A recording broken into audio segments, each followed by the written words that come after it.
Welcome বন্ধুরা, design Bangla টি চ্যানেলে আপনাকে স্বাগতম। তো বন্ধুরা, আজকে আমরা দেখব প্রিন্টিং প্রেসে কিভাবে একটি ইনার কার্টুন বা মেডিসিন বক্স বা প্যাকেজিং বক্সগুলো কিভাবে আউটপুট সেটআপ দেওয়া হয়। তো মূলত অনেকেই জানে যে এগুলো আমরা যেভাবে সাধারণত ডিজাইন করতেছি, তো সেই অনুযায়ী মেবি এটাকে একটার পর একটা এভাবে যেভাবেই হোক এভাবে সেটআপ দেওয়া হয়। তো আসলে মূলত এগুলো আপনাদের ভুল ধারণা। তো অনেকে ভাবতে পারে যে ঠিক এভাবে প্যাকেজিং লাইনের বক্সগুলো সেটআপ দেওয়া হয়, কারণ এর যতটুকু জায়গা ততটুকুই তো নেবে, তাহলে আর কি। কিন্তু না, আসলে এটা আপনার পুরোটাই ভুল ধারণা। আপনাকে অবশ্যই প্রিন্টিং প্রেসের প্যাকেজিং বক্স বা মেডিসিন বক্স বা ইনার কার্টুনগুলো একটু ভিন্ন স্টাইলে সেটআপ দেওয়া হয়। তো প্রিন্টিং প্রেসে মূলত এগুলো খুবই ক্রিটিক্যাল। তো আপনারা হয়তোবা আমার এই ভিডিও দেখে নাও বুঝতে পারেন, তবে আপনি যদি প্রিন্টিং প্রেস মতিঝিল ফকরিয়া আসেন তাহলে কিন্তু সেম টু সেম আপনি ডিজাইন সেটআপ প্লাস ছাপা মেশিন থেকে বের হচ্ছে সব কিছু মিলিয়ে খুব সুন্দর একটা ধারণা নিতে পারেন। তো আমি আপনাকে এই ভিডিওর মাধ্যমে আজকের এই প্রিন্টিং প্রেস রিলেটেড প্যাকেজিং বক্সের সেটআপটা বোঝানোর চেষ্টা করব। তো অবশ্যই ভিডিওটি না টেনে দেখবেন। তো এর আগেও যদি আমি অনেক ভিডিও দিয়েছি, তো তার পরিবর্তে আজকে এটা হবে একটু ইউনিক। তো এই সেটআপটার নাম কি? এই প্রিন্টিং প্রেসে যে আমরা একটা প্যাকেজিং ইনার কার্টুন যে সেটআপ দিয়ে থাকি, তো এই সেটআপটার নাম কি হয়? তো এটাকে সবসময় বলতে হবে যে ইন্টারলিপ সেটআপ। তো প্রিন্টিং প্রেসে আরও অনেক সেটআপ আছে। তো সর্বপ্রথম আমি বলি যে প্যাকেজিংয়ে যখন আপনি সেটআপ দিতে যাবেন, তখন আপনাকে দেখতে হবে ইন্টারলিপ কিভাবে হবে। ইন্টারলিপ ইন্টারলিপ সেটআপ এটাই হচ্ছে আপনার প্যাকেজিংয়ের ক্ষেত্রে প্রযোজ্য সেটআপ। তো এটার কারণ একটা কি, একটার মাঝে আর একটা যে কোনো আপনার প্লাব আসুক বা একটা পার্ট আসুক, পার্টস এক্সচেঞ্জ হোক, বাম পার্ট বা ডান পার্ট যেটাই এক্সচেঞ্জ হোক, আপনার কিন্তু সেটআপটাকে খুব সুন্দরভাবে বোর্ডের মধ্যে কভার করে নেবে। তাহলে আপনার আর বোর্ড কোনো ওয়েস্টেজ হবে না বা নষ্ট হবে না। তো এই ব্যাপারে আসলে অনেকেই কম জানে। তো অনেকে বলতে পারে এখন যে এর মেজারমেন্ট কিভাবে নিব, এবং এই যে একটা আছে এখানে যে লক আর কি বোথ সাইড ওপেন হয় এবং লক বটম হয়, এটা কিন্তু বোথ সাইড ওপেন না, ওয়ান সাইড ওপেন এবং আর এক সাইড লক, এটাকে বলা হয় লক বটম। ঠিক আছে, যেহেতু নিচের দিকে লক আছে তো এই জন্য লক বটম বলা হয়। তো অনেকে বলতে পারে এগুলো কিভাবে তৈরি করলেন। তো দেখুন বন্ধুরা, আমি অনেক আরও ভিডিও দিয়েছি, আপনারা চাইলে আমার ভিডিও ডেসক্রিপশনে যেতে পারেন, মানে আমার ভিডিও প্লেলিস্টগুলো চেক করলেই পাবেন যে আমি এই রিলেটেড অনেক প্যাকেজিং ডিজাইন সেটআপ মেজারমেন্ট সার্চি, আপনারা চাইলে ওখান থেকে নিতে পারেন, দেখে নিতে পারেন। ওকে, তো আজকে আমি দেখাবো মূলত ইন্টারলিপ সেটআপটা। তো ইন্টারলিপ সেটআপ দেওয়ার মূল উদ্দেশ্য কি, যাতে আপনার বোর্ড বা পেপার নষ্ট না হয়। তো অবশ্যই এগুলোকে সুইডিশ বোর্ড অথবা আরও অন্যান্য কিছু বোর্ড আছে, হোয়াইট বোর্ড। অনেকে করে কি, যদি জেনারেল কিছু হয় যেমন বাল্বের বক্স প্যাকেজিং বক্সগুলো যা আছে, এগুলো কিন্তু আপনার ডুপ্লেক্স বোর্ডেও ছাপাই নেয়। ঠিক আছে, তো এটা হবে মূলত সুইডিশ বোর্ডে প্রিন্ট। তো সর্বপ্রথম আমি করব কি, এটাকে অবশ্যই একটা ডিজাইন নিব, মেজারমেন্ট নিব এবং লক বটম সব কিছু ডিজাইন করে একদম ফুলফিল ওকে করব। তারপর আমার সেক্টর যাবে কি সেটআপের সেক্টরে, যে এটাকে আমি প্রিন্ট বের করব। সেক্ষেত্রে আমাদের অবশ্যই আউটপুট সেটআপটা দিয়ে নিতে হবে। তো তার পূর্বে আমাকে কি করে নিতে হয়, তো অবশ্যই আমরা দেখব যে আমাদের এই যে দেখতেছেন এই যে এই মার্কটা ডাই মার্কটা, দেখুন আমি কিন্তু এটাকে গ্রুপ করে রাখছিলাম। তো এই ডাই মার্কটাকে আমি সরাসরি করব কি ম্যাক গাইড করে নেব, Ctrl+5 কিবোর্ড থেকে Ctrl+5 চেপে আমি এটাকে সরাসরি ম্যাক গাইড করে নিলাম। তো ম্যাক গাইড করে নেওয়ার পর আমি আগে ডিজাইনটাকে খুব সুন্দরভাবে রেডি করে নেব, তারপর আমি সেটআপে চলে যাব। তো এগুলো কিন্তু ভুল করবেন না। তো অনেকেই যেটা করে, আমি বাস্তবে দেখি অনেক ডিজাইনার আছে যে তারা মোটামুটি খুব সুন্দর ডিজাইন ফুটিয়ে তুলতেছে, ডিজাইন খুব সুন্দর করতেছে, কিন্তু প্রেস লাইন সম্পর্কে তাদের জ্ঞান জিরো, এবং কিভাবে ছাড়তে হবে বা কালার কম্বিনেশন কি সমস্যা, আউটপুট সেটআপ ছাড়তে গেলে ব্ল্যাক ওভার প্রিন্ট কি, এগুলো কিছুই জানে না, একলে অজবরলো করে দেয়। তো যাই হোক, আমি সেই প্রেক্ষিতে আপনাদেরকে আজকে কালার সেপারেশন এবং কালার কম্বিনেশনটাও দেখাই দেবো। তো দেখুন এখানে কিন্তু মূলত জাস্ট নর্মালি একটা প্যাকেজিং বক্স দেখা যাচ্ছে। তো এখানে কি হবে দেখুন, আগে সর্বপ্রথম আমি এই যে এই জায়গাটা দেখাই, এটা হচ্ছে ব্যাচ নাম। তো আপনি অবশ্যই কোনো ইনার কার্টুন যদি হাতের কাছে থাকে দেখে নেবেন যে ব্যাচ নং, ম্যাগনিফায়ার ডেট, এক্সপায়ার ডেট, এমআরপি এই জায়গাটুকু খালি থাকবে। এটা প্রতিষ্ঠান থেকে অটো তাদের একটা সিলের মাধ্যমে এখানে কিছু লেখা হবে, ঠিক আছে? তো অবশ্যই তারা, আপনারা বুঝতে পারতেছেন যে তারা এখানে কি করবে। তারপর আসি, এই জায়গাটুকু খালি রেখে পুরোটাই কিন্তু ইউভি করা হবে।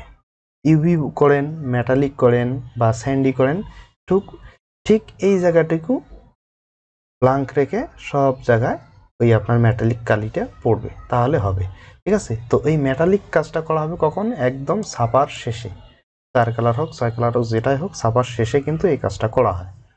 তো তারপর রইল কি, এখানে তেমন আর কোনো কিছু কাজ নেই। আমরা চারদিক দিয়ে সলিড থাকলে 2 মিলি করে ওভার দেওয়ার চেষ্টা করব। ওকে, আমি সেটাও দিয়ে দিয়েছি, তাই না? ম্যাক গাইড করলাম এবং ব্যাস মার্ক এরিয়াও তৈরি করলাম, 2 মিলি করে ওভারও দিলাম। তারপর আসবো আমরা সেপারেশন প্রিভিউ অপশনে। তো আপনি অবশ্যই উইন্ডো প্যানেল থেকে সেপারেশন প্রিভিউ নিয়ে আসবেন। তারপর এটাকে একটু জুম ইন করে নিই। জুম ইন করে নিয়ে আপনি দেখতে পারেন যে এখানে যে কালোগুলো আছে এগুলো কিন্তু আমার কোনো ফেক্ট বা সমস্যা না। আমার সমস্যা হতে পারে এই যে সলিডের উপর যে কালো আছে এগুলো একমাত্র সমস্যা হওয়ার কারণ হতে পারে।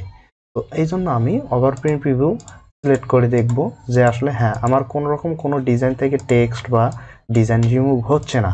কারণ একটাই, আমি যখন সিটিপি প্লেটটা ছাড়তে যাব ঠিক আমাকে এই সেপারেশন প্রিভিউটা অন করে ছাড়তে হবে। এভাবে থাকলে কিন্তু প্লেট ছাড়তে পারবো না আমি।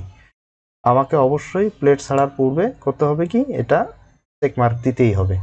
চেকমার্ক দেওয়ার পর সাথে সাথে কিছু কিছু ডিজাইন বা টেক্সট হাইড হয়ে যায়। তো হাইড হয়ে গেলে তো আপনার আর প্লেটে আসবে না। আপনি এটা চেকমার্ক না দেওয়াতে দেখতেছেন ডিজাইন আছে, কিন্তু চেকমার্ক দেওয়ার সাথে সাথে ডিজাইন হাইড, তাহলে কি, তাহলে সমস্যা। এই জন্য অবশ্যই আপনারা এখান থেকে দেখে নেবেন যে কোনো ডিজাইন হাইড হচ্ছে কিনা। ওকে, মনে করেন আপনার ডিজাইন সম্পূর্ণ ঠিক আছে, হাইড হলো না। তারপর আমি চেক করে দেখব আমার কালার কম্বিনেশন। এখানে আমার সায়ান কালার, দেখুন সায়ান কালারটা মোটামুটি ঠিক আছে। দেন ম্যাজেন্টা কালার, আমার সলিডটা ছিল ম্যাজেন্টা কালার, ঠিক আছে। দেন ইয়েলো কালার, ইয়েলো কালার এটাও মোটামুটি ঠিক আছে। এর একদম শেষে কালো কালারটা, এটাই আছে একদম সর্বশেষ এবং যত ঝামেলার মূল। এই কালো কালারটা যদি আপনি ঠিকভাবে চেক করে না দেন তাহলে কিন্তু আপনার পরবর্তীতে অনেক ঝুঁকি হবে এবং মালগুলো একটু ঝাপসা হবে বা অন্য কোনো কিছু সমস্যা হতে পারে। কেন আমি বলছি, দেখুন আমার এখানে সবগুলোই আলাদা আলাদা প্রায় কালার আছে, তাই না? এখানে টেক্সট, এখানে সবগুলো দেখতেছেন কালো টেক্সটগুলা, এখানে একটু পার্পল কালার আছে, তারপর এখানে এটা কিন্তু ব্ল্যাক কালার। তো এখানে ব্ল্যাক হাইড করার সঙ্গে সঙ্গে আমার ব্ল্যাক নাই হয়ে যাওয়ার কথা, থাকার কথা না, কিন্তু এখানে আবার সাদা দেখা যাচ্ছে কেন? এই সাদাটা দেখা অনেক বিপদ। কারণ আপনি যদি এখানে দেখুন সবগুলো হাইড করলেন, শুধু ব্ল্যাকটা রাখছেন, তো দেখুন এখানে এই যে আমার হবে ব্ল্যাক প্রিন্ট হবে এই একটা প্লেট, আর বাদ বাকি কালারগুলো নেই। তাহলে আমি এখানে যখন এই যে ম্যাজেন্টাটা আনতেছি এবং কালোটা হাইড করতেছি, দেখুন এখানে কিন্তু আমার এই যে কালোর জায়গায় এই সাদার দেখা যাচ্ছে, এইটাকে বলা হয় প্রিন্টিংয়ের ভাষায় কাট আউট। এই কাট আউট লেখাটা আপনি রাখবেন না কখন? ব্ল্যাকের ক্ষেত্রে। ব্ল্যাক যদি আপনার টেক্সট এক কালার হয়ে থাকে সেক্ষেত্রে আপনি কিন্তু এই কাট আউটটা রাখবেন না। এই কাট আউটটা রাখলেই আপনার বিপদ, কারণ আপনি যখন ব্ল্যাক ছাপতে যাবেন তখন আপনার একসঙ্গে 100% নাও মিলতে পারে। তো সেই ক্ষেত্রে আপনার হবে কি, যখন আপনি ম্যাজেন্টা প্রিন্ট করলেন, ইয়েলো সায়ান প্রিন্ট করলেন, ঠিক তারপর আপনার প্লেট হবে এরকম। দেখুন আমার cyan magenta yellow 3 colour plate আমি ছাপছি। 3 কালার ছাপার পরও দেখুন আমার কালার, এই কালো যে আছে এই কালোর কাট আউটটা থেকে গেছে। এই থেকে যাওয়ার কারণ আমার কাট আউট ঠিক নেই। আর আমি যদি এই কাট আউটটা আগের থেকে সমস্যা সমাধান করে দিতাম তাহলে আমার এখানে আর কোনো কিছুই থাকতো না সাদা, তাহলে আমি সরাসরি তখন কালো প্লেটটা ছাপতাম আর কোনো ঝামেলা পড়তো না, একটু এদিক ওদিক হলেও কোনো রকম সাদা কাট আউট বের হবে না। এখন এটা সমাধান করার নিয়ম কি? তো এটাকে আমি এক ক্লিকের মাধ্যমেও সমাধান করতে পারি, অথবা আপনি স্টেপ বাই স্টেপ ধরেও সমাধান করতে পারেন। তো স্টেপ বাই স্টেপ সমাধান করতে গেলে আপনার সময় লাগতে পারে, এই জন্য আমি বলবো যে সরাসরি আপনি পুরো ডিজাইনটা আপনি আগে সিলেক্ট করে নেবেন, কন্ট্রোল এ সিলেক্ট করে নেওয়ার পর সরাসরি যাবেন এডিটে, এডিট থেকে এডিট কালার, দেন এখান থেকে ওভারপ্রিন্ট ব্ল্যাক, এটাকে জাস্ট একটা ক্লিক করুন, দেন ওকে, ওখানে যা আছে তাই থাক, জাস্ট আপনি ওকে প্রেস করবেন। এখন এই ওভারপ্রিন্ট ব্ল্যাক দেওয়ার একটাই কারণ হচ্ছে কি, শুধুমাত্র ব্ল্যাকের ক্ষেত্রে এই কাজটা প্রযোজ্য হবে। তো ব্ল্যাকটা আপনার যেখানে যেখানে এই ওভারপ্রিন্ট ফিল ছিল না, সেখানে কিন্তু ব্ল্যাকটা অটো এই কমান্ডটা দেওয়ার সঙ্গে সঙ্গে আপনার কিন্তু ওভারপ্রিন্ট ফিল নিয়ে নিয়েছে, ঠিক আছে। তো অবশ্যই এটাকে সিলেক্ট করে আপনার এই অপশনটা নিয়ে আসতে হবে। দেখুন আমি এখান থেকে নিয়ে আসলাম, এটা দিলে আর কোনো সমস্যা থাকবে না, জাস্ট ওকে প্রেস করলে 100% ওভারপ্রিন্ট ফিল হয়ে গেছে। এবং এখানে চেকমার্ক দেখুন, দেখুন এখন কিন্তু আর আমার এখানে সাদা কাট আউট নেই, এখানেও ছিল, এখানেও ছিল, এখানে একটা ছিল এবং এখানে কিছু টেক্সট ছিল, দেখুন এই যে কালো, আর কোনো সাদা কাট আউট নেই। এখন যদি আপনি চান স্টেপ বাই স্টেপ এটাকে ঠিক করবেন, সেক্ষেত্রে কেমন হবে দেখুন, আমি জাস্ট এই যে টেক্সটটা আছে এই টেক্সটটা আমি একটু দেখাই। উইন্ডো প্যানেল থেকে জাস্ট আপনি করবেন কি, অ্যাট্রিবিউটস এই যে অপশনটা নিয়ে আসবেন, তখন আপনার থাকবে কি, এখন দেখুন এখানে কিন্তু আপনার আর কোনো সাদা আসতেছে না। তো সেই ক্ষেত্রে আপনার কি হবে, টেক্সটটা দেখুন এই যে টেক্সটটা ওভারপ্রিন্ট ফিল আছে, তো আবার এটা যদি আপনি চেকমার্ক উঠাই দেন তাহলে আপনার কি হবে দেখুন এখানে সাদা চলে আসবে। তো এইটা হচ্ছে আপনার ভুল পদ্ধতি। তো এজন্য আপনাকে করতে হবে কি, জাস্ট করবেন ওই টেক্সটটা, শুধু ওই ব্ল্যাক টেক্সটটা সিলেক্ট করবেন, সিলেক্ট করার পর এখানে ওভারপ্রিন্ট ফিল নাই সেটাকে ফিল করে দিবেন, ফিল করে দিলে পরবর্তীতে আর আপনার ঝামেলা হবে না। দেখেন হয়ে গেল। তো এটা শুধু প্রযোজ্য কি ব্ল্যাকের ক্ষেত্রে, আপনি কিন্তু হলুদ, ইয়েলো বা অন্যান্য কালারের সঙ্গে এটা ম্যাচ করাবেন না, কারণ এর হবে না। শুধুমাত্র এটা ব্ল্যাকের ক্ষেত্রে ওভারপ্রিন্ট ফিল প্রযোজ্য এবং সেটা কাট আউট আসবে না, ঠিক আছে। ওকে, আমাদের কালার সেপারেশন এটাও চলে গেল। তো মূলত প্রিন্টিং প্রেসে এগুলোই দেখা হয়, এগুলো যদি আপনি ঠিকঠাক করে ছাড়তে পারেন ব্যাস আপনার ঝামেলা ওকে। এখন আমরা সেট আপ দেবো। তো সেট আপটা দেওয়ার জন্য এটাকে বলা হয় কি বাম পার্ট। দেখুন বাম পার্ট এবং ডান পার্ট দুইটা মিলেই কিন্তু আপনার একটা ইন্টালিপ সেট আপ হবে। তো সেটা জিটিও হোক, ডিমাই, ডাবল ডিমাই, যে আকারে আপনি সেট আপ দিতে পারেন সেটা আপনার ব্যাপার, কারণ আপনার মেশিনের শিডিউল অনুযায়ী কিন্তু আপনার ছাপবেন এবং আপনার কোয়ান্টিটির উপর ডিপেন্ড করে। আপনার যদি কোয়ান্টিটি অনেক হয় এবং আর্জেন্ট মাল হয় তাহলে আপনাকে অবশ্যই বড় প্লেটে ছাপতে হবে, বড় মেশিনে ছাপতে হবে, সেই অনুযায়ী আপনি ছাড়বেন। তো আমি এটা 2 অ্যাপসে ছাড়বো ধরুন। তো 2 অ্যাপসে ছাড়ার জন্য আমি এটাকে অবশ্যই ইন্টারলিপ সেট আপ দিব। তো এই জন্য আমার বাম পার্ট আছে, দেখুন এখানে দেখুন এই যে এটা হচ্ছে আমার ফ্লাপ, এটা হচ্ছে প্রথম একটা পার্ট, তারপর দ্বিতীয় পার্ট, তৃতীয় পার্ট, চতুর্থ পার্ট। একটা ইনার কার্টুন বা প্যাকেজিংয়ের বক্সের 4টা পার্ট সমন্বয়ে কিন্তু তার প্যাকেজিং বক্সটা সম্পূর্ণ হবে। এবং সাথে একটু পেস্টিং দেখতে পাচ্ছেন, এই যে এটা হচ্ছে পেস্টিং এরিয়া, এটা 6 মিলি মেবি দেওয়া আছে, 6 মিলি, ওকে 6 মিলি, 6 মিলি 7 মিলি যে এটা রাখেন, যেহেতু এটা ছোট একটা সিরাপের বক্স। তো এখন আমি এটাকে জাস্ট কি করব, ডুপ্লিকেট করব। এটাকে একটা রেখে আমি সরাসরি করতেছি একটা ডুপ্লিকেট করে নিলাম। তো দেখুন আমি এখানে কিন্তু 2টা করলাম, এই একটা ছিল, এটাকে আমি সম্পূর্ণ কন্ট্রোল জি দিয়ে গ্রুপ করে নিতেছি এবং এই একটা। এখন আমি কি করব, এখন সম্পূর্ণটাকে একটা ভেঙে ইন্টারলিপ সেটিং এর জন্য প্রযোজ্য করব। তো এখন সর্বপ্রথম আমার করতে হবে কি, সেটা হচ্ছে আমার এই পার্ট ঠিক থাকবে, এই পার্টের জাস্ট আমি করব কি, এই যে পার্টটা দেখতে পাচ্ছেন এই পার্টটাকে কিন্তু আমি ভেঙে এখানে নিয়ে আসবো। তো সেই ক্ষেত্রে আমার করণীয় কি, প্রথম স্টেপ দেখুন এই যে পার্টটার যে ডিজাইনগুলো আছে সরাসরি এটাকে আমি ধরে এখানে নিয়ে আসবো।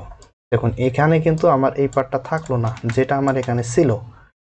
তো এটাকে আমি সরাসরি এদিকে নিয়ে আসলাম, নিয়ে আসার পর এই যে ডিজাইনটা দেখতে পাচ্ছেন, তো এই ডিজাইনটাকে আমি একদম এর সঙ্গে লাগাই দিলাম, কারণ যাতে এদিকে 2 মিনিটে পেয়ে যায়। ওকে, তারপর করব কি, এই যে ডিজাইনটা এই ডিজাইনটা একদম অ্যালাইন বরাবর লাগাই দেব, কারণ এখানে আর ওভার মার্কের দরকার নাই আমার, কারণ আমার এর পাশে আর একটা ডিজাইন বসতেছে। ওকে, তারপর আমি করব কি, এটাকে সম্পূর্ণ ধরে নেব, দেখি সম্পূর্ণটাই ধরে নেব যাতে কোনো টেক্সট বাদ না যায় বা পড়ে না যায় যাতে। ওকে ওকে, আমি এটাকেও খুব সুন্দরভাবে এখানে বসিয়ে দিলাম এবং এখানে ডিজাইনটি দেখবো যে আমার আসলে কালারের সাথে মিলে গেছে কিনা অবশ্যই এটাকে একটু একদম হাইলি জুম করে দেখে নেবেন। তো আমার কিন্তু এখানে একটু সাদা গ্যাপ দেখা যাচ্ছে, যেটা বিশাল বড় জুম করার পর। তো এটা কোনো আমার সমস্যা হবে না, তবু আমি চাইবো একটু ঠিক করে বসাই দিতে। ব্যাস, এটা হয়ে গেল। এটাকেও আমি কিন্তু খুব সুন্দরভাবে বসাই দিলাম, তাহলে 2 মিলি ওভার থাকলো এবং সবকিছু ঠিক থাকলো, তাই না? এখন রইল কি, আমার এই যে পেস্টিংটা, এই পেস্টিংটা এখন আমি দিয়ে দিব। আগে ঘুরাই নিই, ঠিক আছে? ঘুরাই নেওয়ার পর আমি পেস্টিংটা বসাই দেব। তো সর্বপ্রথম আমি করব কি, এটাকে জাস্ট 180 ডিগ্রি ঘুরাই নেব। 180 ডিগ্রি অলরেডি ঘুরে গেছে। ঘুরে যাওয়ার পর আমি পেস্টিংটা এদিকে একসঙ্গে গ্রুপ ছিল, তো এই জন্য ওইদিকে চলে গেছে। তো আমি পেস্টিংটাকে জাস্ট পেস্টিংটাকে সরাসরি করব কি, এদিকে নিয়ে এসে এটাকে 180 ডিগ্রি ঘুরাই নেব। ঘুরাই নেওয়ার পর এখানে এই যে সাইডটা আছে, এই সাইডটার সঙ্গে মিলাই দিলাম। ব্যাস, মিলাই দিলে কিন্তু কাজ শেষ না। এখানে কিন্তু আমার 2 মিলি ওভার দেওয়া হয় নাই। তো এই জন্য আমি করব কি, লক করব 2 মিলি over, control K 2 mm, left side arrow দিয়ে দিলাম। তো এখন আমার কিন্তু পূর্ণাঙ্গ একটা কাজ হয়ে গেছে। তো আমার কিন্তু সব কিছু দেখতে পারতেছেন যে এই যে বড়টার সঙ্গে এই লক এবং ছোটোর সঙ্গে এই লক সেম, এখানেও কিন্তু সেই রকমই আছে। তো অবশ্যই এটাও ফলো করবেন। এখন কিন্তু আমার এটাকে গ্রুপ করা যায় কন্ট্রোল জি দিয়ে, এবং এখানকার মাথার স্টাইলগুলো দেখবেন যে এই ফ্লাপটা কিন্তু আপনার এসে এখানে ঢুকবে, তাহলে না আপনার প্যাকেজিং বক্সটা লক হবে। এই দুইটা ফ্লাপ পড়ার পর এটা লক হবে। সেম এটাও দেখুন, এটার সঙ্গে এখানে এসে কিন্তু একটা অ্যাডজাস্ট হবে, এই মাথাটা এসে এখানে ঢুকবে, সেক্ষেত্রে কিন্তু আপনার এটা ঠিক আছে। এবং পেস্টিংটা আপনি যদি বলেন যে না, আমি এখানে না দিয়ে এখানে যদি দিতাম তাহলে কেমন হতো, হয়তো, কিন্তু আপনার পেস্টিং করতে গিয়ে ঝামেলা হবে। এর জন্য আপনাকে অবশ্যই একটু দেখতে হবে যে আপনি প্রথমটার পেস্টিং কোন দিক দিয়ে দিয়েছেন। তো এটার পেস্টিং যেহেতু আপনি লেফট সাইড দিয়েছেন, অবশ্যই পরবর্তী যেটা আপনি ইন্টারলিপ করতেছেন সেটাও ওই একই সাইড, মানে এটারও লেফট সাইডেই রাখার চেষ্টা করবেন। তাহলে দুই দিকে যদি দুইটা পেস্টিং রাখেন, সেক্ষেত্রে আপনার কিন্তু ঝামেলা হবে। সেটা কখন, যদিও প্রিন্টিং প্রেসে ছাপার সময় হয়, কিন্তু আপনার পেস্টিংয়ের সময় গিয়ে ঝামেলা হবে, এটা ভেজাল হবে। এই জন্য অবশ্যই একদিকে পেস্টিংগুলো রাখার চেষ্টা করবেন ইন্টারলিপ সেট আপে। ওইদিকে দিলে যে হবে না তা না, হবে, কিন্তু ঝামেলা হবে। এখন আমি এটাকেও দেখুন কোথায় ঢোকাচ্ছি, এই যে দেখুন সরাসরি আমি এই যে মাছ বরাবর এখানে বসাই দিলাম। দেখুন এখানে কিন্তু আমি এটাকে সুন্দরভাবে বসাই দিলাম। বসাই দেওয়ার পর আমি আগে দেখে নেব যে আমার এই সমস্যাটা হচ্ছে নাকি কোথাও, যে আমার এটার সঙ্গে এটা মিলতেছে না বা এটার সঙ্গে এটা মিলতেছে না। অবশ্যই আমি এখানে চেক মার্ক দিয়ে দেখতে পারবো। তো সর্বপ্রথম আমি একটা রুলার বার এখান থেকে টেনে নিয়ে আসবো। দেখুন এখানে দিয়ে দিলাম। দেখুন এটা আমার ঠিক আছে, কিন্তু এখানে ঠিক নেই, তার মানে আমার সঠিকভাবে বসে নাই। এই জন্য আমি এটাকে করবো কি, একদম রুলারের সঙ্গে সোজা করে নিয়ে নিলাম। ব্যাস, এখন আমার কিন্তু এই যে এখানে যে ইন্টারলিপ দিয়েছি, এটা সোজায় কিন্তু এই মার্কটা হয়েছে এবং এটা সোজা এই মার্ক হয়েছে। দেখুন ইজিলি ভাবে কিন্তু আমরা প্রত্যেকটা সাইডের গ্যাপ পূরণ করে দিলাম। তো সর্বপ্রথম আমার ছিল কি, এই যে কাট কিন্তু আমার এইটা ডাই মার্ক, তো এগুলো করে আমার পেপার নষ্ট হয়ে যেত। এই যে এই পর্যন্ত, এখান থেকে আমার এইটুকু পেপার নষ্ট হয়ে যেত, কিন্তু আমি ইন্টারলিপ সেট আপের মাধ্যমে ওই কাগজটাকেও কাজে লাগাইতে পারছি। তাহলে আমার আর কোনো নষ্ট হলো না পেপার, তাই না? ইজিলি ভাবে কিন্তু আমরা এটা করতে পারলাম। তো এখন কন্ট্রোল জি দিয়ে গ্রুপ করে এটাকে জাস্ট আমরা একটু 90 ডিগ্রি ঘোরায় নিই। দেখি প্রিভিউ দিয়ে দেখি কত দূর ঘুরতেছে। ওকে, আমার পেস্টিংটা নিচের দিকে থাকবে। তো এখন দেখুন আমি ইজিলি ভাবে এই কাজটা করলাম, একটার সঙ্গে আর একটা ঢুকে গেছে। এখন একটু আনগ্রুপ করে বুঝাই আপনাদের। দেখুন এটার সঙ্গে দেখুন খুব সুন্দরভাবে এটা দেখা যাচ্ছে, এবং এই যে এই কাজটার সঙ্গে এটা দেখা যাচ্ছে। তাহলে এটার নামই হচ্ছে ইন্টারলিপ সেট আপ। তো প্রিন্টিং প্রেসে সব সময় আপনি করবেন কি, এই প্যাকেজিং বক্স বলেন, মোবাইলের বক্স বলেন, বা আরও অন্যান্য হরেক রকমের যে প্যাকেজিং বক্সগুলো আছে, গিফট আইটেম বলেন, লেবেল বলেন, সবসময় পেস্টিংয়ের কাজ যেদিকে থাকবে সেইটুকু জায়গা আপনি গ্রিপারের দিকে দেওয়ার চেষ্টা করবেন। পেস্টিং জায়গা যেহেতু ওখানে কোনো ছাপা থাকে না, লেমিনেশন থাকবে না বা কোনো কেমিক্যাল পড়বে না, ওই 5-7 মিলি 10 মিলি জায়গা আপনার সবসময় সাদা থাকবে, মানে বোর্ড কালার যা থাকে তাই, কোনো ছাপা থাকে না। এই জন্য গিরিপাড়ের জন্য যেহেতু আমাদের যে কোনো মেশিনে 10 মিলিমিটার লাগে, এই জন্য ওই 10 মিলির জন্য আপনি ওই পেস্টিং এরিয়াটুকু গ্রিপারের দিকে রাখবেন, তাহলে আপনার ইজিলিভাবে ওটা পেস্টিংয়ের জন্যও থেকে গেল, গিরিপারও ওইটা দিয়ে কাম হয়ে গেল। তাহলে কিন্তু এই সমস্ত টেকনিকগুলো আপনার কিন্তু অবশ্যই জেনে রাখতে হবে, তাহলে কিন্তু ইজিলিভাবে কাজ করতে পারবেন। তো এখানে মূলত আমার হয়ে গেল, এটাকে কন্ট্রোল জি দিয়ে গ্রুপ করতে পারি। দেন এটাকে আমি একটু ইঞ্চিতে দেখি কত হলো। দেখুন আমার এখানে 8.5 11.5, তাহলে ইজিলিভাবে এটা আমার এই সেট হয়ে গেল। আমি যদি এটাকে মিনিতে ছাপি বা জিটিওতে ছাপি তাও হবে, কোনো সমস্যা নেই। জাস্ট আমি এটাকে কাজে লাগাতে পারবো, আমার বোর্ড কয় টুকরা হবে সেটা হিসাব করে দেখব, এবং অথবা আমি শার্ট অংশ হিসেবেও এই সাইজের বোর্ড পাওয়া যায় অনেক শার্ট হিসেবে, সেটা কিনে আপনি জাস্ট এটা খুব সুন্দরভাবে ছাপাইতে পারবেন, ইজিলি ব্যাপার। তো আজকে মূলত আমার মূল উদ্দেশ্য ছিল যে আপনার প্যাকেজিং লাইনের ইন্টেলিভ সেটআপটা কি। তো ইন্টেলিভ সেটআপ মূলত এটাই। তো দেখুন একটার সঙ্গে আর একটা ভিতরে ঢোকানোর পর আপনার কিন্তু সাইজ ঠিকই থাকবে এবং বক্সের যে মেজারমেন্ট আছে সবই থাকবে। তো এখানে আপনার ডাইলাইন কোনটা? ডাইলাইন হচ্ছে আপনি যে এই যে ম্যাক গাইড অপশনটা দেখতে পাচ্ছেন, এবং দেখুন এখানে আপ ডাউন করছে ম্যাক গাইড অপশনটা, এটাই হচ্ছে আপনার ডাইলাইন। ঠিক একটা নেগেটিভ বা পজিটিভ ফিল্ম, আমি একটা পজিটিভ ফিল্ম ছাড়বো শুধুমাত্র এই যে এই পজিটিভ ফিল্মটা ছাড়বো, ছাড়ার পর এটাকে শুধু ওই প্রসেসে কাটিং হবে। কাটিং হওয়ার পর একটা কাটের মধ্যে সুন্দরভাবে এটা কাটিং করার পর একটা ছুরি বসাবে, এই যে এগুলো হবে ক্রিজিং ছুরি আর এগুলো হবে কাটিং ছুরি, ঠিক আছে? চারদিক দিয়ে বাইরে এগুলো কাটিং ছুরি এবং এই ভিতরে যেগুলো আছে সেগুলো হবে ক্রিজিং ছুরি। তাহলে কিন্তু আপনার একটা খুব সুন্দরভাবে ডাই কাটিংয়ে প্রস্তুত হয়ে যাবে, খুব সুন্দরভাবে আমরা এই কাজটা বের করতে পারবো। এখন আমার সেটআপ দেওয়া শেষে এটাকে কাটিং মার্ক দিতে হয়। কিভাবে? কাটিং মার্কগুলো কিন্তু আপনার ইজিলিভাবে দিতে হবে চারদিক দিয়ে। তো আমি জাস্ট সামান্য একটু আপনাদের ধারণা দেওয়ার চেষ্টা করি।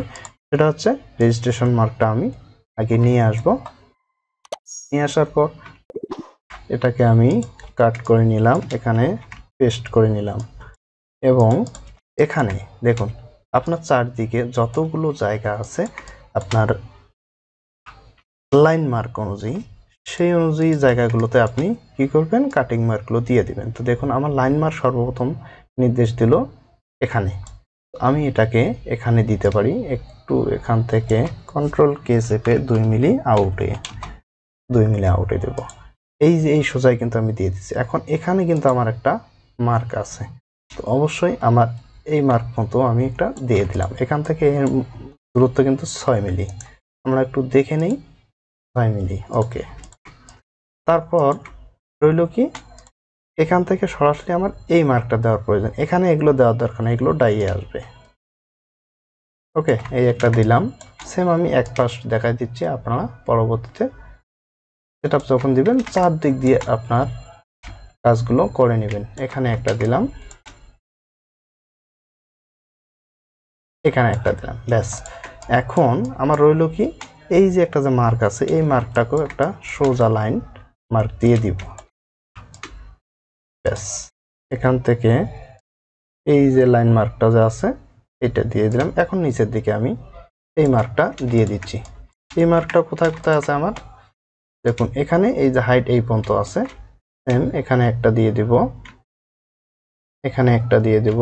এগুলো কিন্তু ক্রিজিং মার্ক হবে, এগুলো কিন্তু কোনো কাটিং হবে না, জাস্ট ডাই আলতোভাবে একটু চাপ প্রয়োগ করলে এটা ক্রিজ হয়ে যাবে এবং পরবর্তীতে প্যাকেজিং বক্সটা ভাঁজ করতে আমাদের সুবিধা হবে। এখন এটার সাথে কিন্তু এটার অ্যালাইনমেন্ট কিছুটা মিলবে কিছুটা মিলবে না, দেখি একটু কপি করে নিয়ে যাই, লক করে নিই, দেন এটাকে আমি জাস্ট কপি করে নিচ্ছি। কপি করে নেওয়ার পর নিয়ে আসলাম,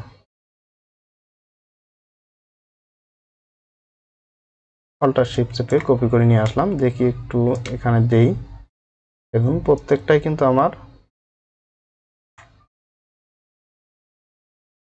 হ্যাঁ মিলবে মেবি, ওকে এটা মিলবে, কোনো সমস্যা নেই, দেখতেছি মিলছে। ওকে, এখান থেকে আমি 2 মিলি আউটসাইডে পাঠাই দেব। ওকে, 2 মিলি আউটসাইডে পাঠাই দিলাম। তো প্রত্যেকটাই কিন্তু আমার জায়গা অনুযায়ী বসতে হবে, না হলে কিন্তু একটু মিস্টেক হলে আপনার কিন্তু সব শেষ। কারণ আপনার ঠিক ওই প্রসেস অনুযায়ী কাটিং হবে, আর এই প্রসেস অনুযায়ী যদি কাটিং হয় পরবর্তীতে দেখবেন যে আপনার যদি একটা মার্ক একটু আলাদাভাবে দিয়েছেন তাহলে সেই শেষ, ওই ইনার কার্টনটা আর আপনার কাটিং হবে না। মানে কারণ ওটা যদি আপনার ভুল কাটিং হয় সেক্ষেত্রে আপনার তো ওটা ঝামেলা, তাই না? তো এটাকে আমাদের এই পাশে দেওয়ার দরকার নেই, এটা এখানে ছিল, এটাকে আমি দিব এখানে। এই যে ফ্লাপের এই কাজটা, এবং এখান থেকে একটা করে মার্ক নির্দেশনা দিব এবং এখানেও দেওয়ার চেষ্টা করবে, এই যে একটা। তো এটা আমি যদি এখানে দিয়ে দিই কোনো ঝামেলা নেই। আপনি ভাববেন না যে এখানে সোজা কাটবে, কারণ এই মার্কটা দেওয়ার উদ্দেশ্য ডাই কাটিং ম্যান জানে যে তার এই সোজা অনুযায়ী এইটুকু ক্রিজিং করতে হবে বা ছুরি বসাতে হবে, ঠিক আছে? এইগুলো নিয়ে আপনার কোনো টেনশন করতে হবে না যে আমি দিতেছি এখানে, সে তো ধাপ করে ওখানে কেটে ফেলবে, এটা কখনো করবে না, ঠিক আছে? তো এখন আসি, সবগুলো যেহেতু আমার দেওয়া হয়ে গেল, কন্ট্রোল জি দিয়ে গ্রুপ করে নিই এবং কালার দেব। রেজিস্ট্রেশন মার্ক কালারগুলো এখানে একটা দিলাম, আমি 2টা দিলেই মনে করি আর দেওয়া লাগে না। আমি সবসময় 2টাই দিই, আমি 4টা দিই না। অনেকে করে কি এখানে একটা, এখানে একটা, এখানে একটা, এখানে একটা, 2টা দিলেই এনাফ, এত কালি নষ্ট করার কি দরকার? এবং জিপি মার্কটা সরাসরি আমি করব কি 2টার মিডিল বরাবর একদম রুলার টেনে এটাকে একদম মাঝখানে সেট করে দেব। তাহলে আমার প্লেট যদি একটু এদিক ওদিক করার পর কাটিংও করতে হয়, জাস্ট মিডিলটা কাটার পর এটাকে খুব সুন্দরভাবে বসাই দেবে, ব্যাস, আর কোনো ঝামেলা নেই। দেখি এটাকে সেন্টার কি হয়েছে, দেখি আগে সেন্টারটা আগে নির্ধারণ করে নিই। সেন্টার আর একটু এদিকে মেবি দিতে হবে আমার। হ্যাঁ, এই যে আমার এই যে লাইনটা আছে এটাকে ঠিক করলেই হবে, কারণ আমার এদিকে লাইন অনেক বাইরে আছে। এটাকে আমি আমার ডিজাইন সাইজের ভিতরে নিয়ে আসবো, এটাকেও আমি ডিজাইন সাইজের ভিতরে নিয়ে আসলাম, ব্যাস। এখন আমি দেখব আমার সেটআপটা ঠিক আছে কিনা, কন্ট্রোল জি দিয়ে গ্রুপ করে নিতে পারি। দেখুন আমার কিন্তু হয়ে গেল। এখন এখানে আপনি আপনার প্রয়োজন মতো প্যাকেজিং বক্সের নাম দিতে পারেন, কোম্পানির নাম দিতে পারেন, ডেট দিতে পারেন। এগুলো দিয়ে আপনি জাস্ট এই প্লেটটা ছাড়ার জন্য উপযোগী করতে পারেন। তো আমি এটাকে ডেট দিলাম, ইনার কার্টুন আইসি দিলাম, ব্যাস। এটা single side print, single SIDE side print, যেহেতু ইনার কার্টুন সবসময় ওয়ান সাইড প্রিন্ট হবে। তো দেখুন আমার কিন্তু ইজিলিভাবে একটা কাজ সেট আপ দেওয়া হয়ে গেল। এখন যদি আপনি আবারও কালার সেপারেশনগুলো চেক করতে চান, দেখুন সব কিছুই ঠিক আছে। এবং আপনার টাইমারগুলো প্রিন্টে আসবে কিনা এটা দেখার জন্য আপনি কিবোর্ড থেকে কোলন চাপুন, দেখুন আমার এগুলো সব চলে গেল, তার মানে আমার এগুলো আর ছাপায় আসবে না। ইজিলিভাবে আমার এই কাজটা এখন সিটিপি প্লেট ছাড়ার জন্য 100% রেডি হয়ে গেছে। তো আসলে ভয়ের কিছু নাই, জাস্ট আপনি শক্ত হাতে এবং শক্ত মনে এই কাজগুলো করুন, তাহলে ইজিলিভাবে আজকে না হোক 2-4টা সেটআপ আপনি সবসময় ট্রাই করতে থাকুন, তাহলে ইজিলিভাবে আপনার আয়ত্তে চলে আসবে। প্রথম হয়তো বা মেবি সবাই ভয় পায়, আমিও একসময় ভয় পাইতাম। তো যখন আস্তে আস্তে 2-4টা সেটআপ আপনি দিবেন ছাড়বেন, তখন আস্তে আস্তে আপনার সাহসটা অবশ্যই হয়ে যাবে। তো আশা করি এই ভিডিওটি যদি আপনারা স্কিপ না করে দেখে থাকেন, তাহলে আজকের মধ্যেই এই ভিডিওটি দেখে আপনার এই ইন্টারলিপ সেটআপ জড়তা থাকবে না। তো ভিডিওটি কেমন লাগলো অবশ্যই কমেন্ট বক্সে জানিয়ে দেবেন। তো ধন্যবাদ, ভালো থাকুন, সুস্থ থাকুন, গুড বাই।